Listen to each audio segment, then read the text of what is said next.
नमस्कार मेरे प्यारे भाइयों, मेरे परमात्मा के प्यारे जीव हंसों।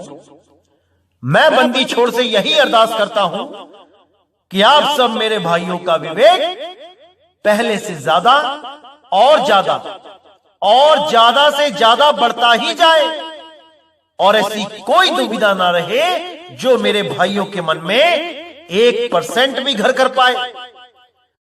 हर बात मेरे भाइयों को एकदम समझ में आने लग जाए, एकदम क्लियर होती चली जाए।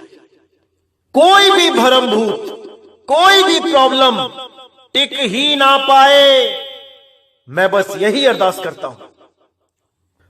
और जो मेरे भाई मुझे फोन और मैसेज करके बोलते हैं कि हर चीज क्लियर होती जा रही है, सारे भरम के पर्दे दूर होते जा रहे हैं, तो यकीन मानना भाइयों, बहुत खुशी होती है कि मेरा यहां सत्संग करना सफल हो रहा है। और बहुत से ऐसे भाई हैं जो अलग अलग अधूरे गुरुओं के पास अपना जीवन बर्बाद कर रहे थे। इस मूल ज्ञान को समझने के बाद उनकी ऐसी जागृति हुई है कि 50-50 साल पुराने गुरु को त्याग के आज इस मूल ज्ञान को समझ रहे हैं। बहुत खुशी होती है जब ये जीव जाग जाता है, क्योंकि मेरे भाइयों समय आ चुका है जागने का। यही समय है जागने का।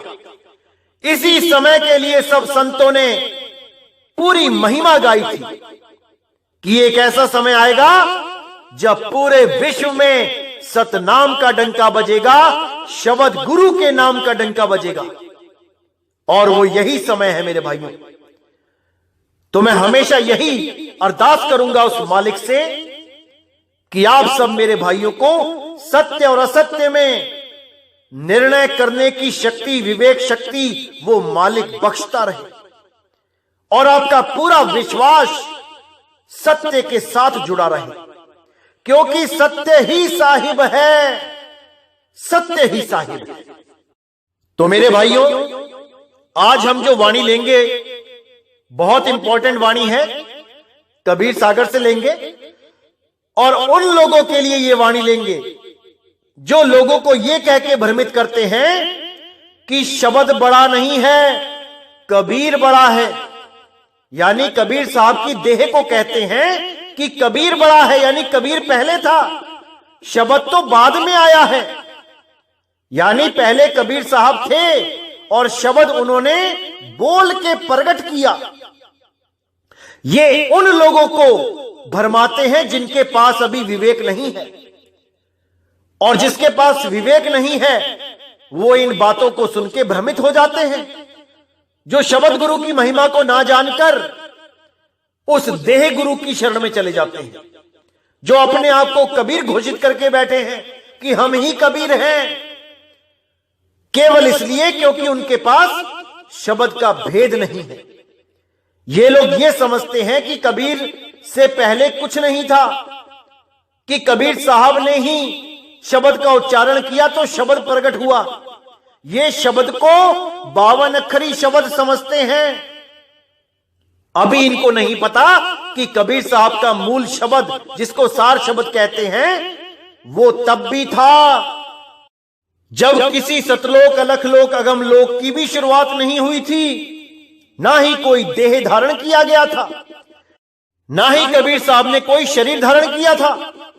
वो शब्द तब भी था और उस शब्द में ही सतगुरु कबीर साहब का वास था। उसी शब्द में कबीर साहिब वास करते हैं, उसी शब्द को शब्द गुरु कहते हैं। और उसी शब्द का प्रचार करने के लिए बंदी छोड़ सतगुरु कबीर साहब इस काल के लोक में आते हैं, इस माया के लोक में आते हैं, आपको और हमें यहां से सदा सदा के लिए आजाद करने। ना कि वो कोई ऐसा शब्द दे देते हैं जो उन्होंने बोल के प्रकट किया कि उसका मंत्र जपो, ऐसा नहीं है भाई। साहिब कहते हैं तंत्र मंत्र सब झूठ है, इनमें ना उलझे कोई, और सार शब्द जाने भी ना, कागा हंस ना होए। उस सार शब्द को जान लो मेरे भाइयों, जो आदि अनादि है, जो परम सनातन है। साहिब। तो आज जो हम वाणी लेंगे उससे ये बिल्कुल साबित हो जाएगा कि कबीर साहब कहां वास करते हैं, कहां है उनका सतलोक, कौन सा है उनका लोक जहां पे वो सदा वास करते हैं। क्योंकि साहिब ने इशारा किया है कि लोक ये लोक शब्द है भाई, और जिन जाना तिन संशय जाई। जिसने ये जान लिया कि वो लोक जहां पे मैं वास करता हूं वो शब्द ही है, उसके सारे संशय खत्म हो जाते हैं। तो इस वाणी को बहुत गहराई से समझना है, एक एक अक्षर को समझना है। तो क्या कहती है वाणी? अविगत रूप छाड़ हम दीना, संत स्वरूप भेष गहलीना, शब्द स्वरूप बनाए सोई, तिनकी देह न छाया होई। यहां पे साहिब बताते हैं कि अविगत रूप छाड़ हम दीना, यानी वो शब्द स्वरूप जो उनका निज स्वरूप है उसको उन्होंने छोड़ के संत स्वरूप भेष गहलीना, वो संत स्वरूप में भेष बना के इस तीन लोक में आ गए, इस मृत्यु लोक में आ गए हम सबको ज्ञान समझाने। तो कहते हैं शब्द स्वरूप बनाए सोई, तिनकी देह न छाया होई, कि जो शरीर उन्होंने यहां पे आके बनाया वो भी कोई 5 तत्वों का नहीं था कि उसकी कोई छाया होगी। उस शरीर की छाया नहीं थी, वो विदेह स्वरूप थे, शब्द स्वरूप थे। तो कहते हैं 5 तत्व तीनों गुण नाही, धरी देह तब बसत युग माही, सत्य नाम हम नाम धरावा, सब जीवन को संग लखावा। यानी 5 तत्व 3 गुणों की मेरी देह नहीं थी, इन सब से न्यारी मेरी देह शब्द स्वरूपी होती है जो जन्म मरण में नहीं आती। उसी देह में मैं युगों युगों तक आकर ज्ञान समझाता हूं और इस जीव को यहां से मुक्त कराता हूं। और किस नाम से मुक्त कराता हूं? सत्य नाम हम नाम धरावा, सब जीवन को संग लखावा। सत्य नाम का डंका बजाने आता हूं क्योंकि मेरा नाम सतनाम ही है, मैं ही सतनाम हूं, मेरा ही नाम सतनाम है, ना कि काल और अक्षर पुरुष का नाम है कि कोई कहे ओम और सोहम सतनाम होता है। अरे नहीं भाई, सत्य नाम हम नाम धरावा, मैं ही सत्य नाम हूं, सब जीवन को संग लखावा। सब जीवों को मुक्ति दिलाने के लिए आता हूं, उस सतनाम का लखाव कराने। या विधि अज दे धर लीना, सबको आए सिखावन दीना, तब पुन जगमो संग लखाई, निर्गुण मता सबे समझाई। तो कहते हैं या विद अज देह धर लीना, अज देह मतलब अजन्मी देह जो जन्म मरण से न्यारी है। या विधि अज देह धर लीना, सबको आए सिखावन दीना, यानी उस देह को धारण करके मैं यहां पे सबको ज्ञान समझाने ज्ञान सिखाने आया हूं। तब पुन जगमो संग लखाई, निर्गुण मता सबे समझाई। तब पुन जगमो संग लखाई, संग यानी साथ, उस शब्द का साथ, उसका लखाव करना। निर्गुण मता सबे समझाई, जितने भी ये त्रिगुण माया है उन सब से ऊपर, उन सब से न्यारा, 16 गुणों से भी ऊपर जो आत्म स्वरूप है, जिसको शुद्ध चैतन्य स्वरूप कहते हैं, उसका मता लखाने आया हूं। जो जीव संग शब्द की पाई, जीव संखन लोक पठाई।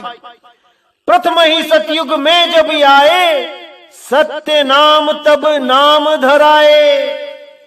यानी जो भी जीव शब्द का संग कर लेगा वो मुक्त हो जाएगा। और जीव असंख्यन लोक पठाई। असंख्य जीवों को मैंने उस सत्य स्वरूप में जोड़ दिया। और कुछ लोग क्या कहते हैं, कुछ गुरुआ लोग क्या कहते हैं कि कबीर साहब सुबह को नाम देते थे और शाम को जीव भूल जाता था। एक भी जीव को पार नहीं कर पाए, एक भी जीव को नहीं तार पाए, बेरंग लिफाफे की तरह वापस चले गए। तब मुझे भेजा परमात्मा ने उस सतनाम की शक्ति को देकर, और मैं कान में धू धू करने लगा। ऐसे ऐसे गुरु बैठे हैं भरमाने के लिए। देखिए क्या कहते हैं, जीव असंख्यन लोक पठाई, असंख्य जीवों को लोक में पठा दिया, यानी असली स्वरूप लखा दिया। प्रथम ही सतयुग में झम आए, सत्य नाम तब नाम धराए। जब मैं सतयुग में आया तो सतनाम से ही आया, मैं सत सुकृत नाम से आया, सतनाम ही दिया मैंने लोगों को। तब हम जीव असंख्यन तारे, तब मैंने असंख्य जीवों को तारा।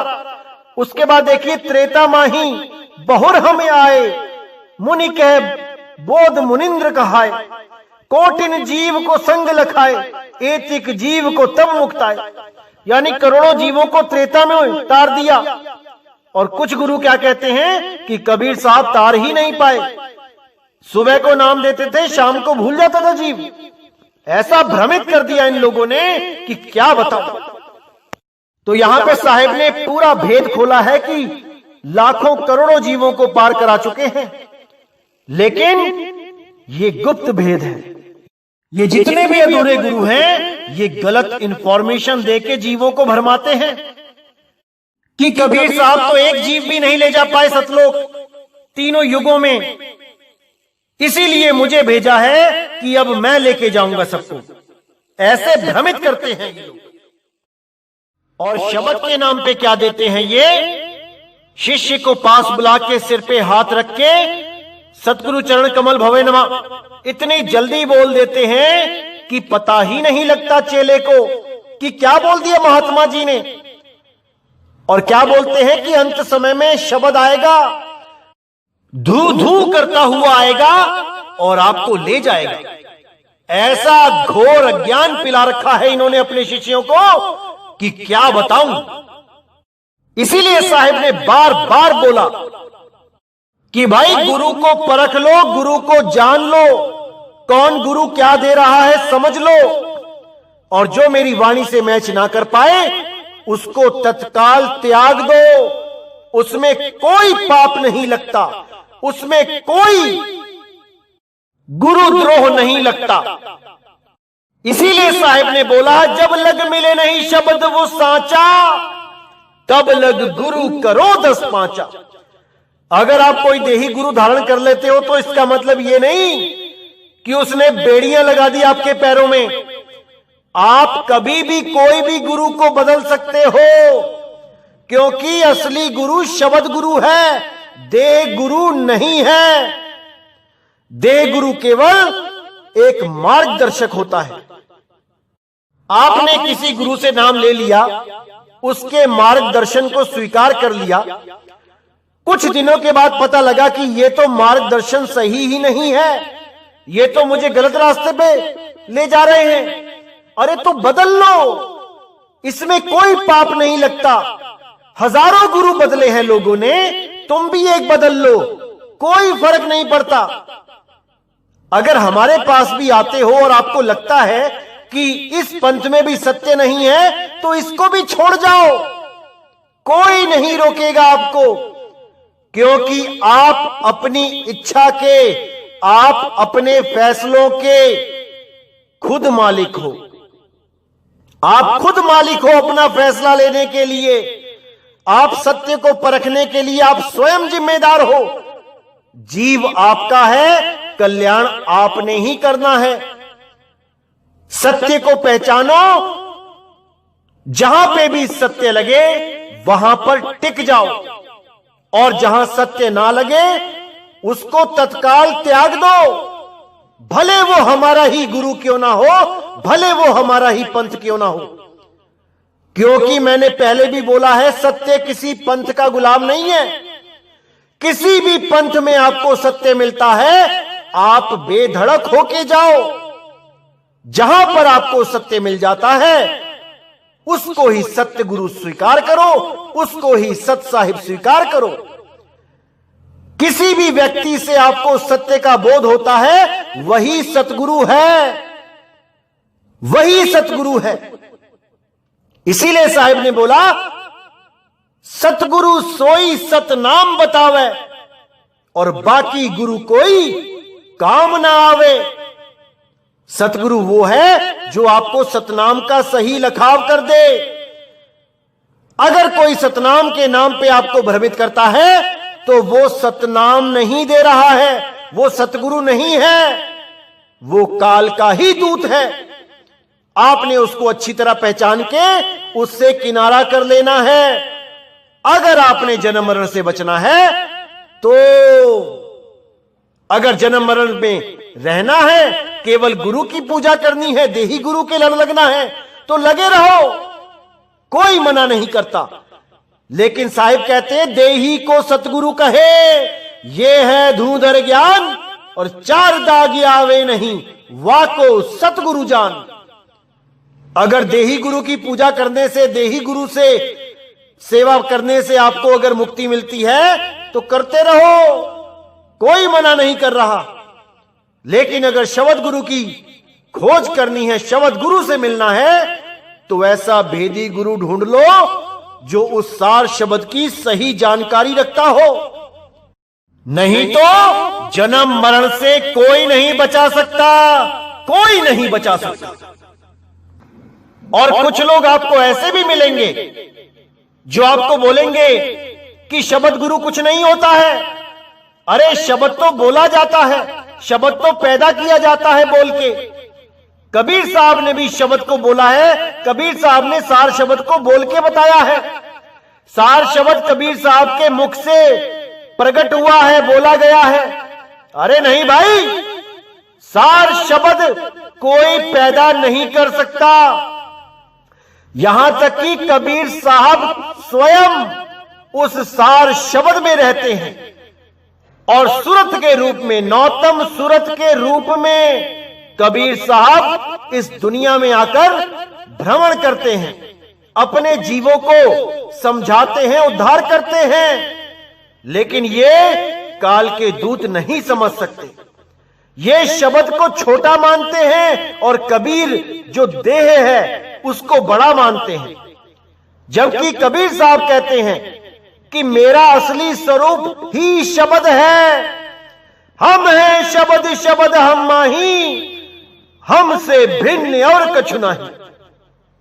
कि मैं स्वयं शब्द से आता हूं, अविगत रूप छाड़ हम दीना। इसका मतलब ही यही है कि मेरा अविगत रूप शब्द है, शब्द से ही मैं सूरत के रूप में देह धारण करके आता हूं। धारण करना यानी कि जो चीज पहले नहीं है उसको धारण किया जाता है। तो पहले क्या नहीं है? देह नहीं है, वो विदेह है, विदेह। लेकिन हमें समझाने के लिए वो देह धारण करके आता है और जब हमें समझा के वापस जाता है तो उसी धारण की हुई देह को फिर त्याग देता है। लेकिन वो 5 तत्वों की नहीं होती है, इसलिए ना तो उस देह को धारण करने के लिए माता पिता के द्वारा आना पड़ता है और ना ही वो शरीर त्यागने पर लाश के रूप में वो देह पड़ी होती है। इसीलिए साहिब ने ये लीला दिखाई थी, बिना मां बाप के आए और बिना लाश छोड़े चले गए, क्योंकि उनकी देह 5 तत्व 25 प्रकृति 3 गुणों वाली नहीं थी। समझ जाओ मेरे भाइयों, इसको समझ जाओ। नहीं जल थल जब गगन निवासा, नहीं तब रहे मंदिर केवलासा। सुर मुनि ऋषि नहीं सहसी 88, तब तुम कहां हो तो हो वासी। जब कबीर साहब यहां प्रचार करने आए तो एक हंस ने उनसे यह सवाल पूछा कि नहीं जल थल जब गगन निवासा, जब ये जल थल गगन कुछ नहीं था, नहीं तब रहे मंदिर कवलासा, जब ये मंदिर कैलाश कुछ नहीं था, सुर मुनि ऋषि नहीं सहसे 88, तब तुम कहां हो तो हो वासी। यानी जब ये कोई सृष्टि नहीं होती है, कोई लोक नहीं होता है, ये अलख लोक, अगम लोक, अनामी लोक, सतलोक की भी जब रचना नहीं हुई थी, तब आप कहां रहते थे? कौन से स्थान पे रहते थे? मुझे इसके बारे में बताओ। कौन सा है वो आपका निज स्थान जहां पर आप मुक्त अवस्था में रहते हो? जब ये कोई भी लोक नहीं बना था, तब आप कहां रहते थे? तो आगे पूछा, इतने दिन तुम गुप्त थे, उपजा नहीं शरीर, उत्पत्त प्रलय नहीं थी, तब तुम कहां कबीर? जब इतने दिन तुम्हारा शरीर नहीं था, बिना शरीरों के तुम कहां रहते थे? जब उत्पत्ति प्रलय भी नहीं थी, जब कोई उत्पत्ति ही नहीं हुई थी, तब तुम कहां थे? मुझे वो स्थान बताओ। तब साहिब बोले, आदि अंत तब ना होता, नहीं न बोल शरीर, शब्द स्वरूपी वीरवा, तहां हम बसे कबीर। यानी जब आदि और अंत भी नहीं था, जब कोई शुरुआत भी नहीं हुई थी, ये 5 तत्व, 25 प्रकृति, 3 गुण भी नहीं थे, नहीं ये कोई बोल, यानी जो शब्द है जो बोले जाते हैं, नहीं ना बोल शरीर, ना ही शरीर था, तब कुछ भी नहीं था। तब हम कहां रहते थे? शब्द स्वरूपी बीरवा, तहां हम बसे कबीर। उस शब्द स्वरूप में रहते थे, इस देह में नहीं थे। ये देह तो बाद में धारण की है, इससे पहले मैं शब्द स्वरूप में स्थित रहता हूं, और जिसको भी ज्ञान देता हूं, सार शब्द का लखाव कराता हूं, उसकी सूरत को भी शब्द में समाने की विद्या देता हूं। इसीलिए बोला, सूरत समाए शब्द में, वाको काल न खाए। क्योंकि जहां मैं रहता हूं, वहां काल नहीं पहुंच सकता। काल का मतलब होता है समय। जैसे ही कोई चीज बनाई जाती है, वो काल के अंतर्गत ही आ जाती है। जैसे पहला दिन, जिस दिन ये सृष्टि बनाई, या जिस दिन सतलोक बनाया, जिस दिन अनामी लोक बनाया, उसकी गिनती शुरू हो गई। 1 दिन पुराना हुआ, 2 दिन पुराना हुआ, 3 दिन पुराना हुआ, करते करते युगों पुराना हो गया। और जो वस्तु गिनती में आ गई, उसका एक दिन नाश होना ही होना है। तो क्या चीज है जो कभी गिनती में नहीं आती? वो है शब्द स्वरूप। वो कभी गिनती में नहीं आता, वो अनंत है, वो लगातार है, वो सदा सदा के लिए है, वो निरंतर है। इसीलिए बोला गया, शब्द निरंतर से मन लागा, मलिन वासना त्यागी, उठत बैठत कबहु ना छूटे, ऐसी ताड़ी लागी। यानी उस शब्द की बात करो भाई, जो निरंतर है, जो टूटता नहीं है। जो तुम लोग शब्द का जाप कर रहे हो, ये तो टूट जाता है। और जो लोग गले से निकलने वाली आवाज को ही सार शब्द मान के बैठे हैं, वो भी टूट जाती है। कितनी देर तक आ बोलोगे? कितनी देर तक? क्या सदा सदा अनंत समय के लिए बोल सकते हो? अगर नहीं बोल सकते हो, तो ये कह आकार काल का ही रूप है, समय का ही रूप है। और जो लोग गले से निकाल के आ देते हैं, सार शब्द के नाम पे झंडों पे आ लिखवा लेते हैं, वो सब इसी काल के हद में रह जाते हैं, वो कभी मुक्त नहीं हो सकते। तो ये वाणी उन लोगों के लिए भी सटीक है जो लोग ये कहते आए हैं, लोगों को भरमाते आए हैं कि 5 तत्व, 25 प्रकृति, 3 गुण, ये सब अनादि है, ये सदा सदा से हैं। ऐसा नहीं है भाई, ये सदा सदा से नहीं है। सदा सदा से अगर कोई है तो वो केवल एक है, और वो शब्द गुरु है जो सदा सदा से है, अनंत है। इसी के लिए बोला कि दो जगदीश कहां से आया, कहो कौन बौराया। कितने ही यूट्यूब चैनल देखिए जो कहते हैं कि ब्रह्म भी और आत्मा भी ये दोनों ही अनादि है, दोनों ही अक्षर हैं। ऐसे लोगों को मैं क्या बोलूं, दो को जगदीश बना दिया इन लोगों ने कि दोनों ही शुरू से हैं और अंत तक रहेंगे। ऐसे लोगों को तत्काल त्याग देना चाहिए जो लोगों को भ्रमित करते हैं। परमात्मा एक है, एक ही रहेगा। वो शब्द गुरु एक है, एक ही रहेगा। उसका मुकाबला कोई नहीं कर सकता। वो अनंत है, वो स्वयं से है, वो किसी के द्वारा पैदा नहीं किया जा सकता और ना ही उसका कभी अंत होता है। इसीलिए नानक साहब ने कहा, आदि अंत एको अवतारा, सोई गुरु समझियो हमारा। कि मेरा गुरु तो वो एक है जिसका कोई आदि और अंत नहीं है। वो सदा सदा से है, अटल अविनाशी है। मैं केवल उसको गुरु मानता हूं। तो इसी को अच्छी तरह समझना है मेरे भाइयों, क्योंकि भरमाने वाले बहुत आएंगे, कोई गिनती नहीं इनकी।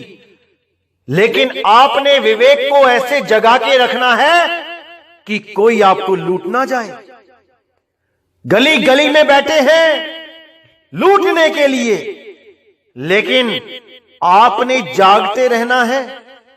जो जागता रहेगा वो बचा रहेगा, और जो सो जाएगा उसका सब कुछ खो जाएगा। इसलिए मेरे भाई हमेशा जागृत रहो। साहिब ने इसीलिए बोला, कहे कबीर सुनो भाई साधो, जागृत कीजिए ठौर, मुसाफिर जाग जरा, तेरी गठरी में लागा चोर। तो भाई ये चोर हमारी गठरी को लूट के ना ले जाएं, इसलिए हमने अपने विवेक को सोने नहीं देना है, हमेशा जागे रहना है। तो इसी के साथ मेरे भाइयों ये सत्संग यहीं समाप्त करता हूं, और अगला सत्संग बहुत जल्दी आएगा। तब तक इन सत्संगों को बार बार सुनिए, लगातार सुनिए, ताकि हर चीज आपको पूरी समझ में आने लगे। और बार बार सुनने से क्या होता है, और भी गुप्त भेद जो पहली बार में नहीं समझ में आते, वो बार बार सुनने से समझ में आने लग जाते हैं। ऐसा ज्ञान प्रकट हो जाता है कि उसके बाद कुछ जानना शेष ही नहीं रह जाता। इसीलिए मेरे भाइयों पूरा विवेक लगाना है, पूरा विचार करना है। इसी का हवाला देते हुए गरीबदास जी भी बोलते हैं, मगर देश को किया पयाना, दोन्यों दीन डुराया है, घोर कफन हम काठी दीजो, चदरी फूल बिछाया है, गैबी मजली मार्फत्योंडी, चादर बिच न पाया है, काशी बासी है अविनाशी, नाद बिंद नहीं आया है। यानी कि जब कबीर साहब का समय यहां पे समाप्त होने वाला था, 120 साल पूरे होने वाले थे, तो वो काशी को छोड़ के मगहर की तरफ रवाना हो गए, और दोनों दीन वहां पहुंच गए अपने गुरु के अंतिम दर्शन करने के लिए। तो जब कबीर साहब ने वहां पे लीला करी, सबको बोला कि आप बाहर रहो और मैं अंदर जा रहा हूं, जब वो झगड़ा करने लग गए, हम जलाएंगे, हम दफनाएंगे, तो कबीर साहब अंदर चले गए और अंदर अपने ऊपर चादर ले ली। जैसे ही चादर ली तो बाहर क्या आवाज आई कि खोलो पर्दा है नहीं मुर्दा, मिथ्या युद्ध कर डाला, ऐ मूर्ख नादाना, तुमने हमें नहीं पहचाना। यह आवाज सुनते ही दोनों दीन के शिष्य अंदर की तरफ भागे। अंदर जैसे ही चादर उठाई तो वहां क्या देखा कि फूल ही फूल पड़े हैं, वो लाश वहां से गायब थी। इसीलिए बोला कि काशी बासी है अविनाशी, नाद बिंद नहीं आया है, यानी वो काशी का वाशी जुलाहा कबीर वो नाद और बिंद में नहीं आया है, यानी ना तो वो किसी का नाद का चेला है और ना ही वो किसी बिंद का पुत्र है। उन दोनों से न्यारा वो अविनाशी है। उसको जानना पड़ेगा, समझना पड़ेगा, तब बात बनेगी। तो आगे कहते हैं, ना गाड्या ना जा रे जुलाहा, शब्द अतीत समाया है, चार दाग से रहता सतगुरु, सो हमरे मन भाया है। यानी ना तो उसकी लाश को कोई गाड़ पाया और ना ही कोई जला पाया। और वो कहां चले गए? शब्द अतीत समाया है। उस शब्दातीत में, यानी 52 अक्षरों से अलग जो शब्द है, उस शब्द गुरु में वो समा गए। चार दाग से रहता सतगुरु, यानी 4 दाग से रहत है जो बंदी छोड़ सतगुरु है। सो हमरे मन भाया है, केवल मैं उसी की वंदना करता हूं, केवल वही एक पूजा करने योग्य है और वही हम सबका साहिब है। उसी को हम साहिब बंदगी कहते हैं। तो मेरे भाइयों, इसको पूरा अच्छी तरह समझना है, विचार करना है। संतों की वाणियों में बहुत गुप्त भेद छुपे होते हैं जो सही समय आने पर खोल दिए जाते हैं। तो ये गरीबदास जी का पूरा प्रमाण है कि वो परमपिता परमात्मा शब्द में समाया है।